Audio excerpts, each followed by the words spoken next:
կարող ենք ենթադրել, որ իրենք նաև այս ակտի, ահաբեկչական ակտի շահառուներից մեկը կարող էին դառնալ, որովհետև եթե համարենք, որ այս ահաբեկչական ակտը, որը պլանավորվում էր հաջողության հասներ, ով էր լինելու դրա շահառու կողմը,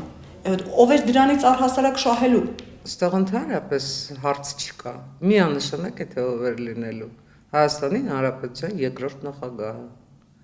Դուք կարծում եմ շատ լավ հիշում եք, թե ինչ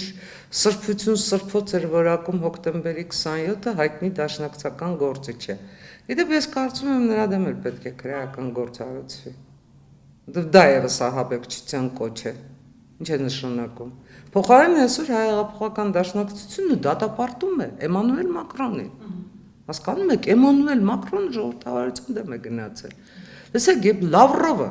ձեզ սովորեցնում է ինչ անեք։ Միանշանակ խառնվում է ձեր երկրի ներքին գործերին եւ խոսում է ձեր ժողովրդի անունից։ Ձեր ժողովրդի անունից։ Դուք որևէ ասելիք չունեք Լավրովին։ Դուք ասելիք ունեք Մակրոնին։ Այս է դաշնակցության ողորմելիությունը,